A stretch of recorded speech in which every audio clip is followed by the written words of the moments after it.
You can't enjoy anything anymore. I didn't want money. I wanted my life back.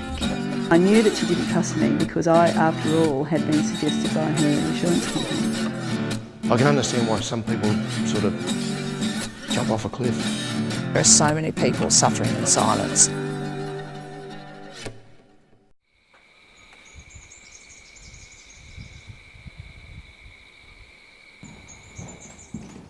Chronic pain is such a highly stigmatised phenomenon. The experience of chronic pain is not recognised by state or federal government as a condition in its own right.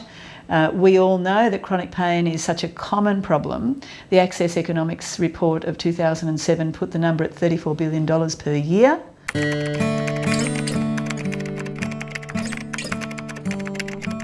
One in 3 Australians is experiencing chronic pain. Maybe 1 in 6 is disabled by chronic pain.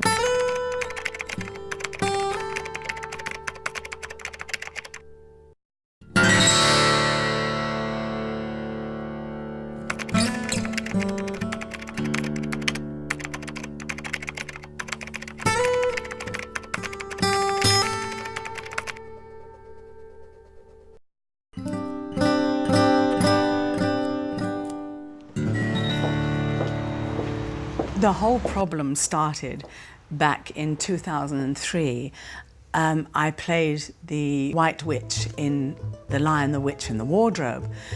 And at my own suggestion, I found out that she was one of a giant family. And I said, look, I'm a stilt walker from way back. So they said, oh, brilliant, what a great idea. So I actually, when we first started doing Lion, Witch and Wardrobe, I was about 8 foot tall.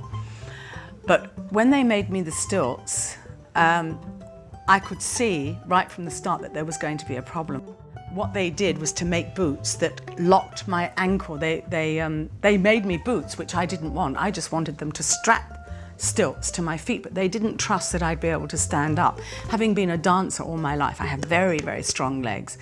So they insisted on putting it in rollerblading boots. So they built the stilts with rollerblading boots, which locked my ankle, which in turn locked my hip flexor, and that in turn went eventually round to my back and gave me the most chronic sciatica and a bulging disc. I think it was called lumbar 5 and SL1. This was the start of an unending relationship with drugs, masseurs, with acupuncture, with someone actually put me into an electronic bath. I was searching for anything that would stop the pain. The pain was excruciating. Hello, Enda. I'm good, my darling. I was still on the road with the show, and it didn't matter how much I screamed and shouted, and I said, it's the stilts, they have been made wrongly. Because my ankle is locked, I can't get any traction with the rest of my legs and my hips. But you're an actor, nobody listens to you. I'm due in at 1:45. Okay, okay, darling. Thank you. Bye-bye. Bye. I'm feeling just fine. I'll call you later just to make sure you're doing okay with everything. I also have your umbrella. Are you waiting for me? I got very depressed because of the pain. I couldn't cough. I couldn't even sit on the loo. It's the most debilitating pain I have ever had. And being on the road, I was going to all different doctors hoping that I would find a cure.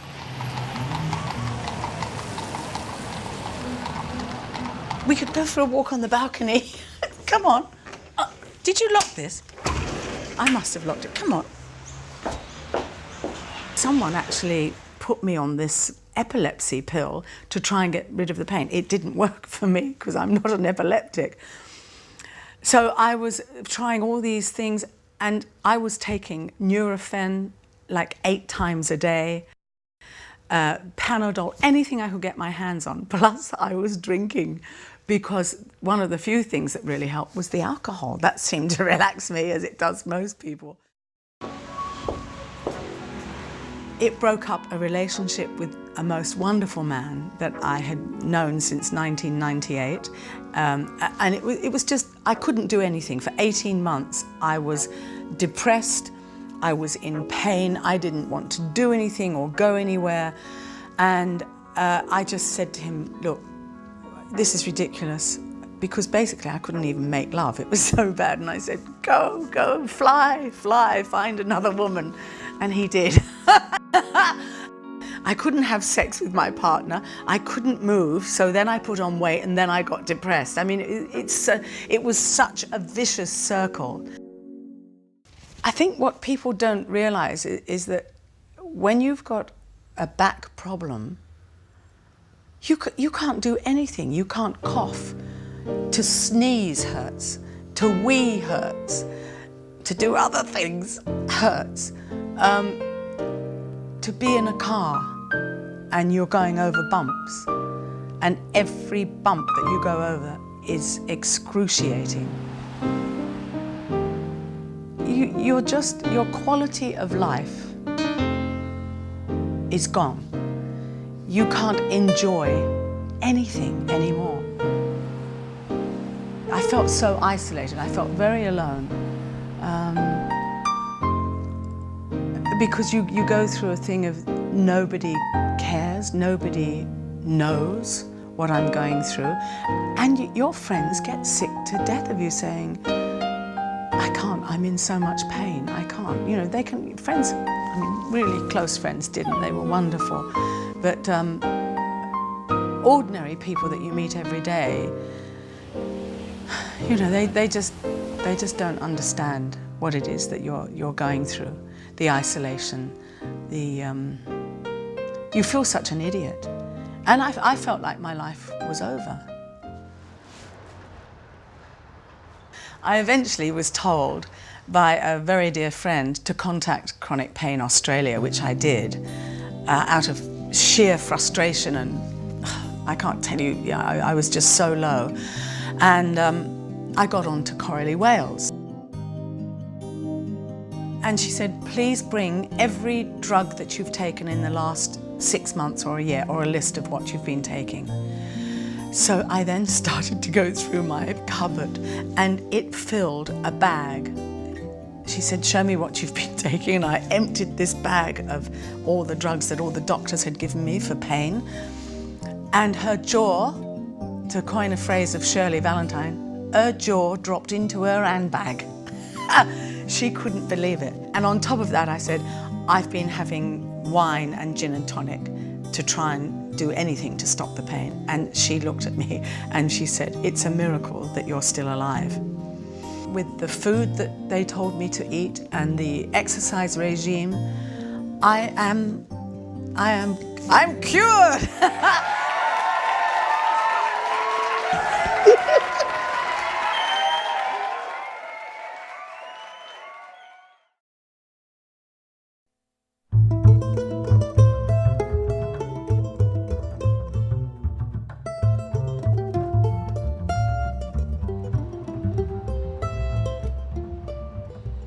I'm a lawyer by profession. I worked 16-hour days, weekends, nights. I ended up with just a very simple back injury, what many people have, a prolapse disc. Then did a similar injury to my neck and just continued in this vein until I ended up a great big heap of chronic pain. I didn't seek compensation immediately, I kept working, but when this particular doctor recommended that I take time off work, I had to seek compensation. Then I ended up in this cycle where I eventually was pensioned off from my job before I was 40. That introduced me to a whole new world of medico-legal specialists, which was something I'd never encountered before and was a real shock to my system. I was working in a human rights field of law, so litigation was actually quite foreign to me, even though I was a lawyer. And I have to say, I pity anyone who's not a lawyer who's entering the medico-legal field or the compensation field. My experience is that you walk into any medico-legal consultant's office and their attitude is just say no. I often wonder why doctors become medico-legal consultants. I've sometimes questioned whether these are the doctors that have been struck off, because some of them are so bad. Their job is to say no because they're paid by an insurance company and they need to ensure their continued income with that insurance company, and that if they keep letting people through, then they'll find another medico-legal consultant. I have to think, where's the Hippocratic Oath for these doctors? Have they forgotten what their profession is all about? I've actually written letters at times asking, why is this doctor a medico-legal consultant? He's old and crotchety and can he no longer see patients anymore? I've never got any answers to those questions, of course. I've been a bit gung-ho in asking those questions, but they're not the sort of doctors that I would go and see as a patient. I have had 10 years now of seeing medico-legal specialists. I've challenged every single report that's been written about me successfully. I've not had to go to court. I've challenged them administratively. I've not set foot in a court once, but I pity people who have to. I think maybe a review needs to occur into the whole business of medico-legal consultants. There needs to be a review into the industry. In the meantime, I've also been diagnosed with multiple sclerosis, so that just kind of tops it all off.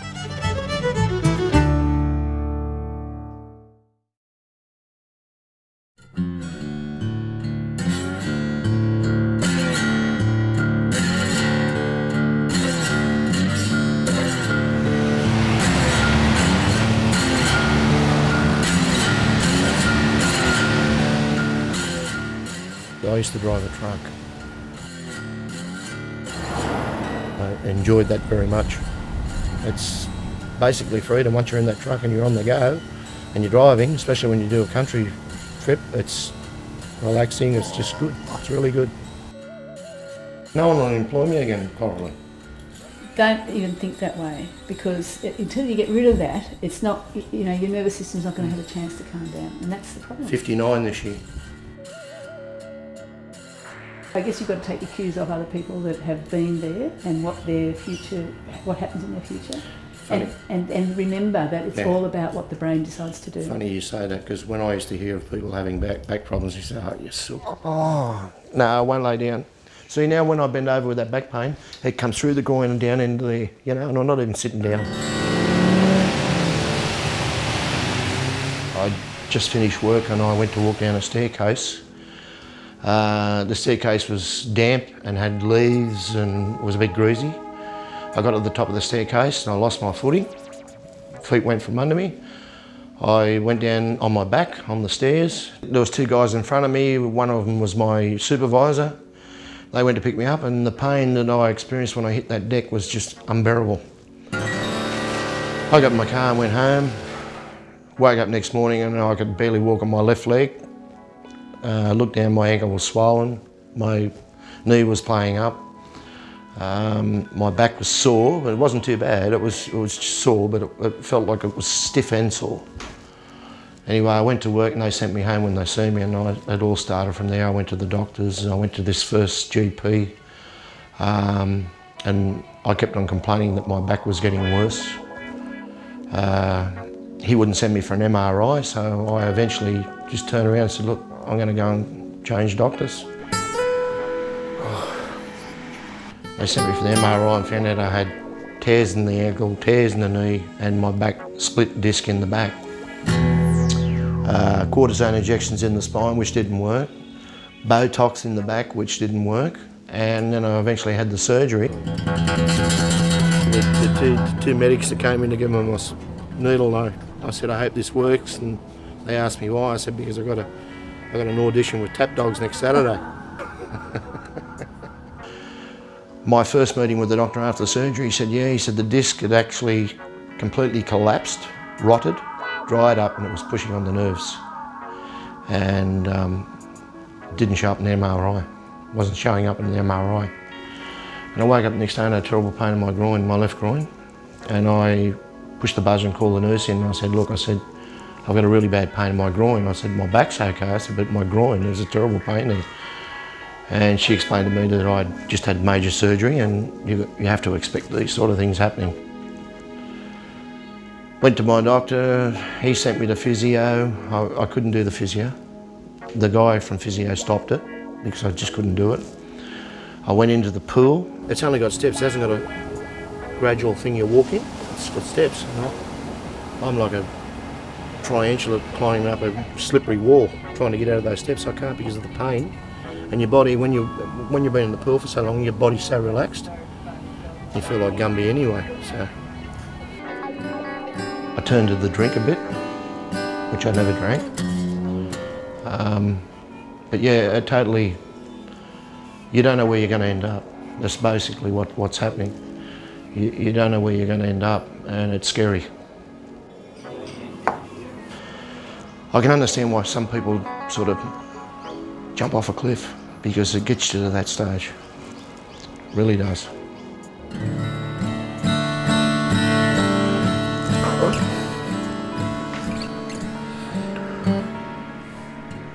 I'm worse since the surgery. About half hour after the painkillers strike in, they sort of make you a bit drowsy, so I'll go and lay down. And basically that's all I do. Stare in the air.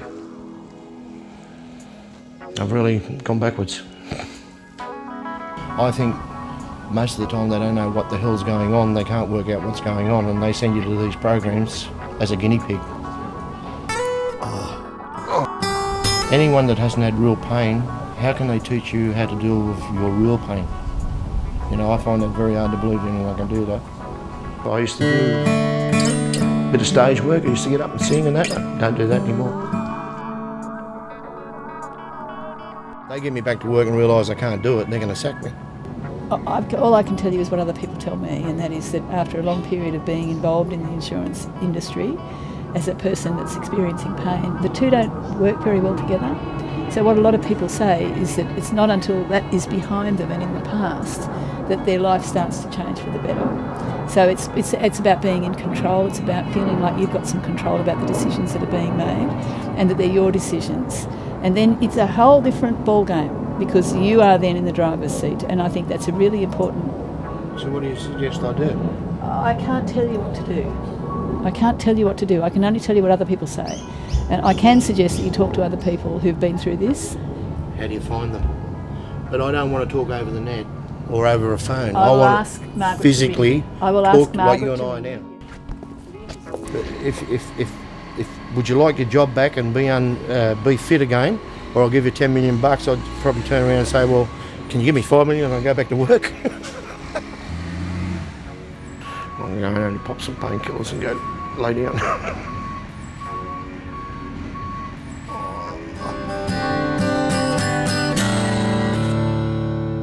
When I used to hear of people having back problems, I used to say, oh, you sook.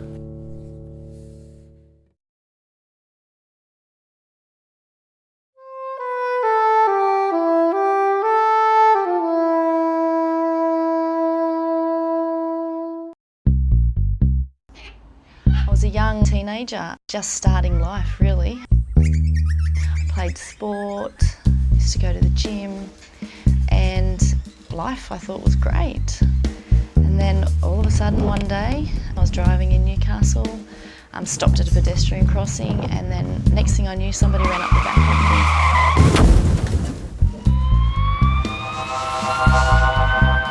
me. In the next couple of days I started to experience pain. Initially it started in my neck, down into my shoulders, and as time moved on it went basically the whole length of my body. Life was not what it was. I couldn't do anything. I was this active person and all of a sudden I was completely disabled by my pain. I couldn't go and play sport anymore. I couldn't play netball that I loved playing. I wasn't able to work. Although I did continue to work, I worked with a lot of pain. I'd go home at night and I'd lay on the floor and cry because I was in so much pain. I was told that I would never have children, that I'd probably never exercise again, I'd never play sport. So for me, there was no hope. I found myself on the, I suppose what you could call it was the compensation merry-go-round, seeing doctors, trying to get answers, where no doctors gave answers. I was having physiotherapy and that wasn't working. I was referred to psychologists who wanted to medicate me, which I wasn't really very happy with, but they in the end put a lot of pressure on me to take the medication to help my pain, and I did, and that I think made things go worse. I was dealing with an insurer that didn't seem to want to help. All they wanted to do was get me out of their books, basically, I suppose you could say. And every time I called them to try and get help or try to ask them if they could give me answers, they were terrible. They were actually screaming at me over the phone and told me that if it was money that I wanted, then that we can settle right now. Now that really made me upset and cranky because I didn't want money, I wanted my life back. Eventually, one day, I was referred to yet another rehab provider. For 2 hours she cried. For 2 hours I stood with her. She rocked against the back of the chair. I knew that she didn't know how to take me because I was not doing the normal rehabby things. We were really just getting to know each other. I was very wary because I'd been through this so many times and told my story and basically made to feel like a fraud. Little by little, bits and pieces of explaining pain came out. I asked her to go away and think about it all and whether she wanted to engage with this program, because it's my view that even in a compensation system you should have the final right as a person in that system to say, yes, I do want to work with this person, or no, I don't. It was amazing to find somebody that actually cared, that didn't look at you as a number or somebody who was trying to beat the system or be fraudulent. They actually realised that you were in pain and that what you were saying was true. I started to realise that there was somebody out there that could help, that there was hope, and that maybe there was answers to help me. After a while, Kimberly went back into the gym with our exercise physiologist. We'd been explaining pain the whole time. I was really, really scared, and I didn't think that I could do it because I hadn't been able to do anything for so long. The best I could really do was sit, and that even hurt. So to start doing these sort of exercises was very traumatic, but I did it because I knew that I had to get better and something had to work sometime. Kimberly was now understanding that there is a real message when you're frightened, when you're angry, when you're distressed, when you're frustrated. These are the adrenaline emotions, and these are the ones that fire up pain. So she was very good at being able to identify when she was having those moments, and we were having an ongoing conversation about these sorts of emotions, and she got it. During the time of trying to do these exercises, I'd cry and not do a lot at first because I didn't believe that I could do them. So I would cry and just look at people and think, I'm never going to be able to do that. That's just not going to be possible.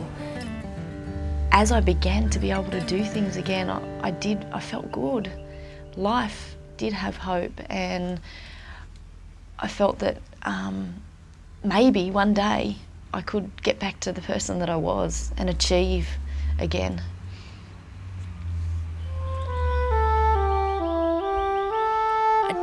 tentatively put my foot onto the treadmill, my whole body was stiff and I was scared, and I slowly started to walk. I only did a minute initially, but it was enough to make me have a little bit of hope that maybe I could do this one day. Over time, weeks and months, I built up my tolerance of time and speed. So the speed slowly started to increase as I found that my tolerances increased.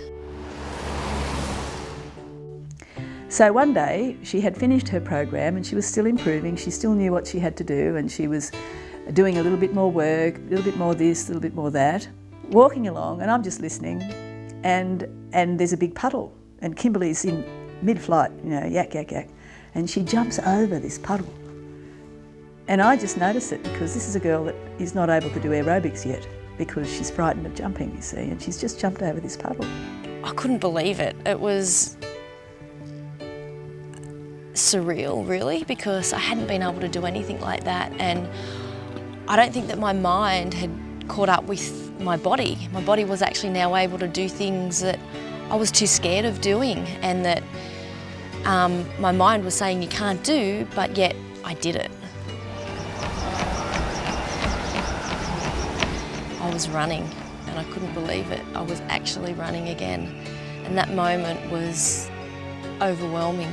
It was unbelievable to think that I was back to where I was. Despite all of the doom and gloom that she'd experienced in the couple of years before she met us and we started working with her, she went on to have 2 babies, despite the medical advice that she wouldn't have babies. And she's living a perfectly normal, wonderful life.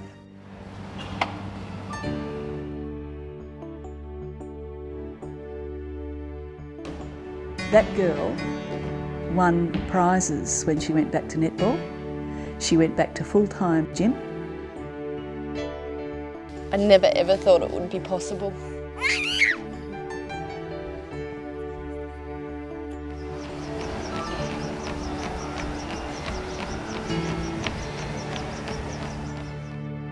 Because you are walking beside them always as equals, you tend to live what they're living.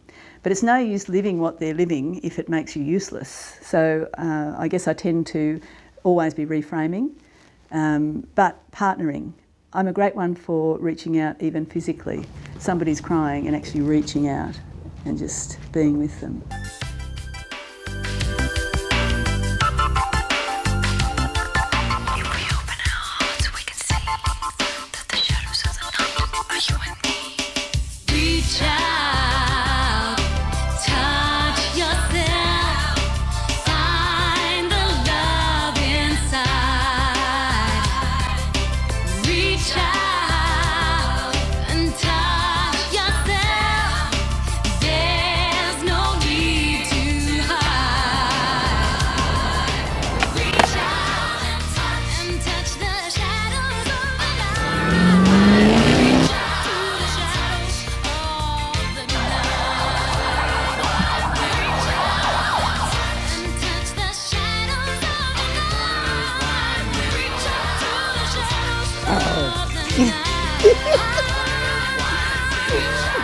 I'm sorry, mate.